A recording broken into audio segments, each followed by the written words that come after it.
What's up, folks?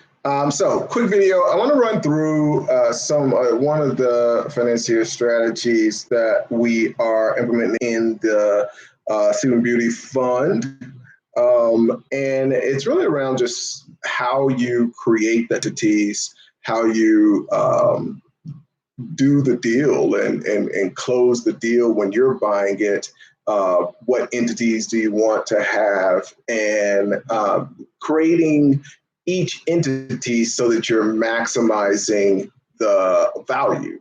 And so it really just boils down to, like in the title, value out of thin air, which is essentially what you want to do in order to get the maximum returns that you can generate in your fund. And even if you're just doing deals yourself, you want to maximize the amount that you're able to make in that business. So hit like as you come in, and let's jump in. All right, so when it comes to creating value out of thin air, part of it is looking at the value in the business and being able to maximize what that value is. And one of the simple ways to do that is to separate the different aspects of value into different entities, because when you put those in different entities, it allows you to get a sense of, okay, in this particular case, this is where we hold value. So let's talk about some of the different types of value. The most important one is cash flow. And so one of the things that we're doing, one of the things that I like to do in a deal is we want to look at the different points of value and then put those in different entities. So when you buy the business, if there are accounts receivable, if there are financings that are already there, it's really valuable to create businesses around those things, because each one of those things generates its own income. So it is almost like its own business. Now, you'll have a holding company that kind of pulls the company together, but each one of these things that generates cash flow can be separated into its own entity, so that now you've got a separate business that you can go and do a lot of things with. And I'll talk about that in a second. Be sure, please hit the like button as you guys are popping in. I do these promptu, and if you guys hit like, then the other guys will be notified. So hit the like button. And so let's talk about another value. What's up, Montreal? Thanks for popping on.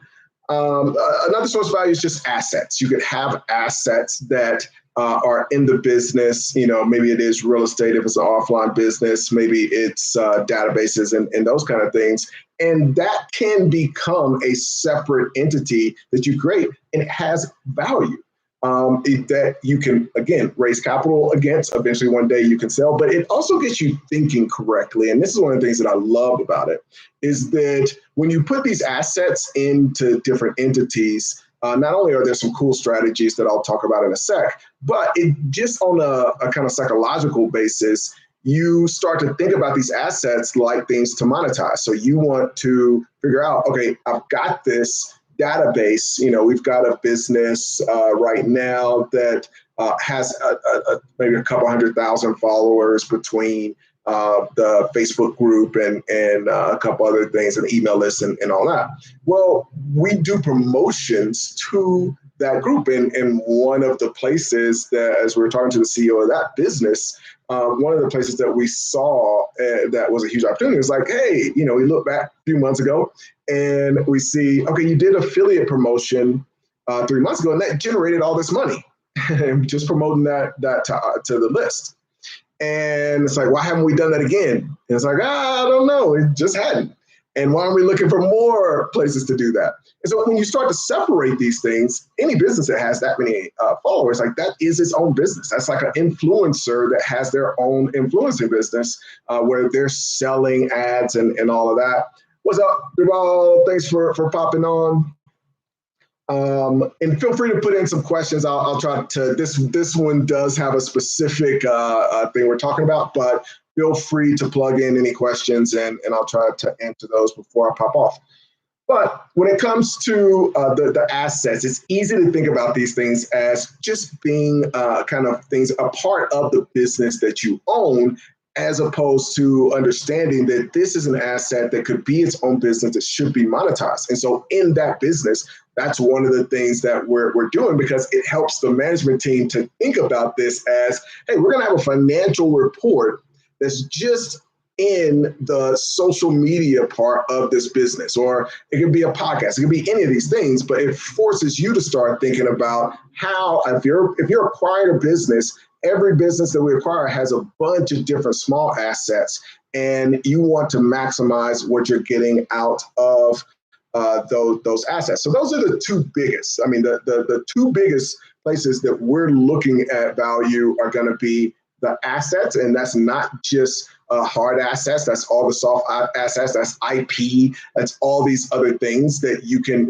even with IP, if you put IP in a separate entity, you start to think about, how do I monetize that? Well, one thing could be licensing the IP, but again, putting it in that separate entity gets you to start thinking that way. Now, why is this valuable? Well, the reason is you end up having access to more funding options, being able to sell these different things without selling the whole business, being able to raise capital. And you're also, it's a kind of a limited liability situation where you're not even tying all your assets together. You know what I mean? So even if somebody tries to come after one business, one aspect of the business, they're not even coming after the whole thing.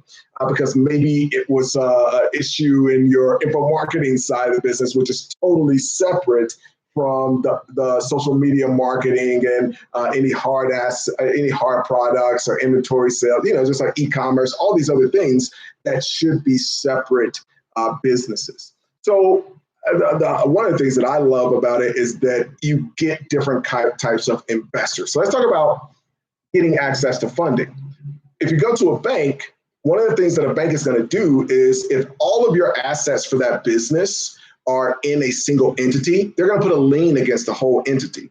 And so if anything happens with the business, they're coming after everything. They're going to get your e-commerce store. They're going to get your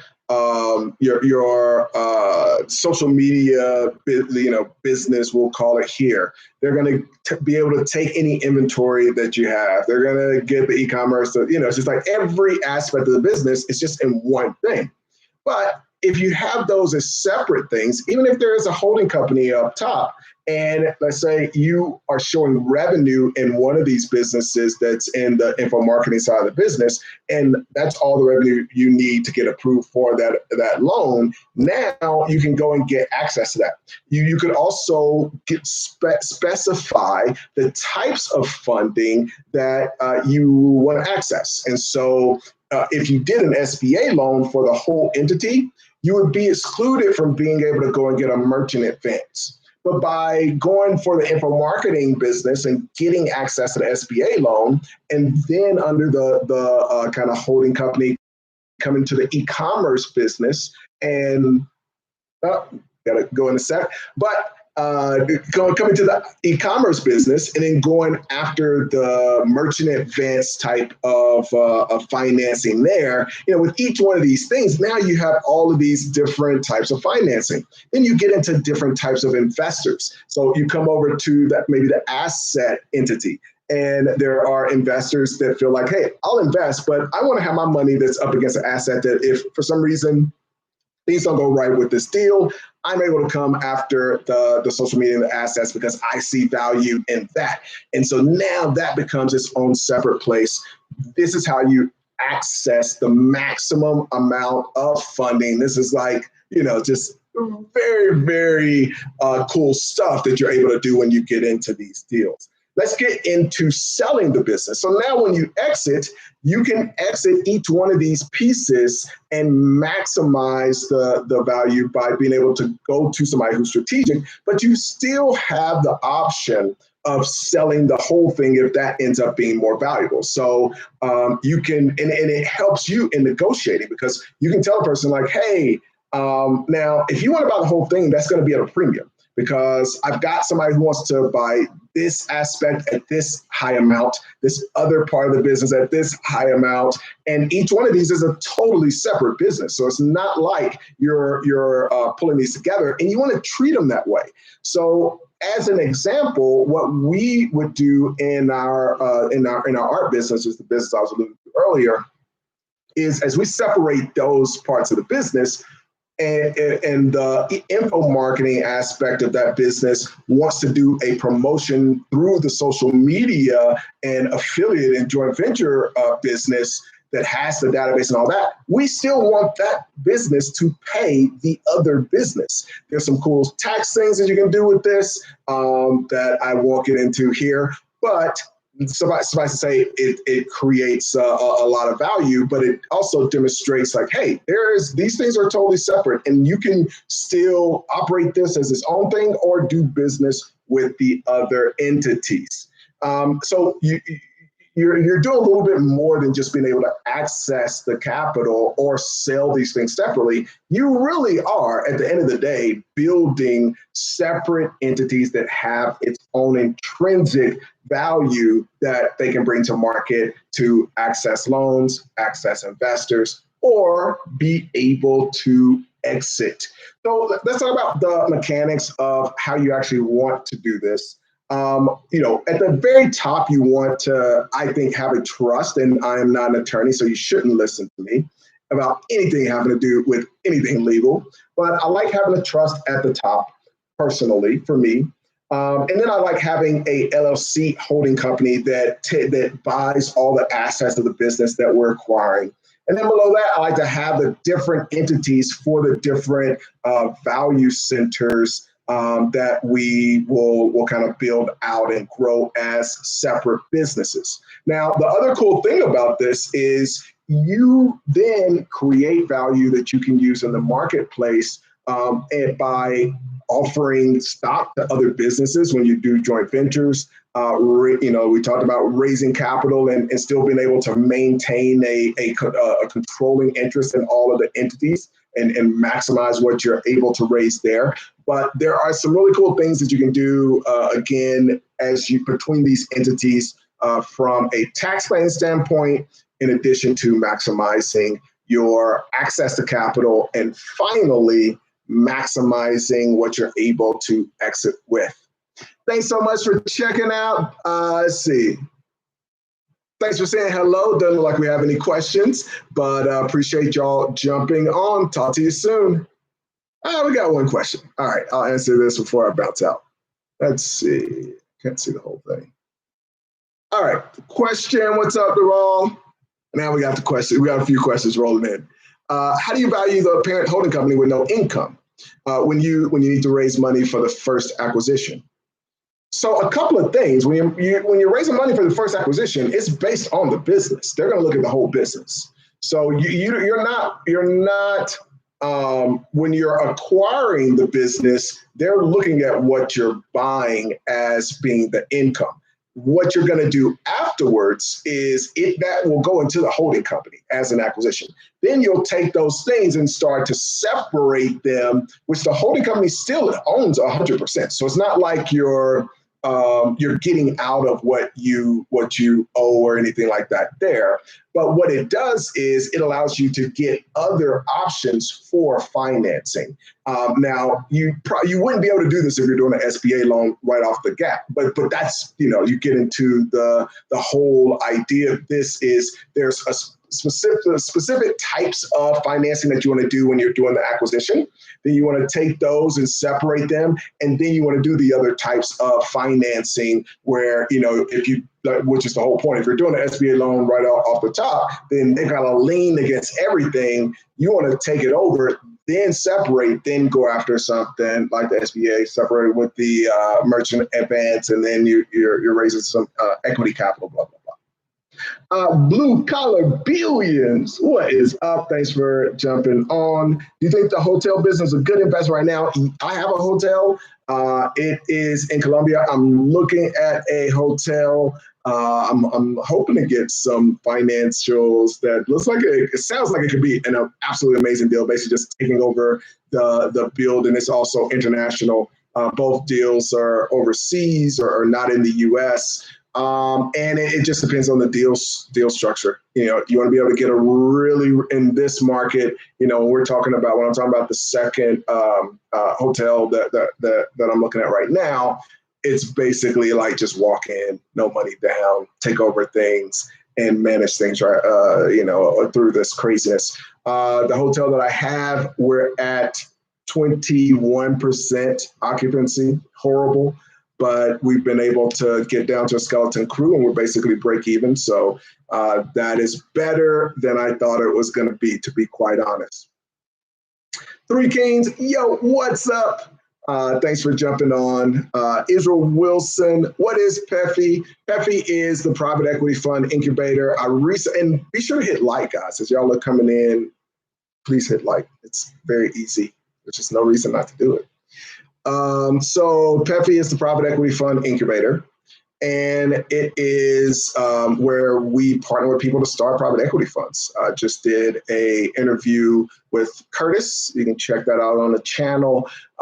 He's one of the GPs in the most recent fund, the Sleeping Beauty Fund. Clay, yo, what's up? Thanks for jumping on. Clay says, I'm going to pay the 5K fee tomorrow. Awesome, man. If you do it, what's today? If you do it by tomorrow, then you can get in on tomorrow's call, and we've got some people doing some awesome things. So yeah, look forward to having you. Blue collar, no prob. Hopefully that was helpful. I love incubators, awesome. Be sure to, and then we've got the Private Equity Collective where you guys can follow along at some of the things that we're doing in that incubator, but definitely check out the interview with my man Curtis, who is killing it in our first acquisition, up about 300% or so after just buying it. So, and then, you know, we want to implement some of these strategies. And I talked to, we've actually got a private equity fund incubator call tonight, and I kind of talk about an intro to what we're going to be getting into in some of the deals with you guys. And I send the videos to them and they can watch it. And so they're going to watch this right now. And then we'll have our call later on this evening. All right, gonna bounce out. Thanks so much for jumping on, and hopefully that was valuable.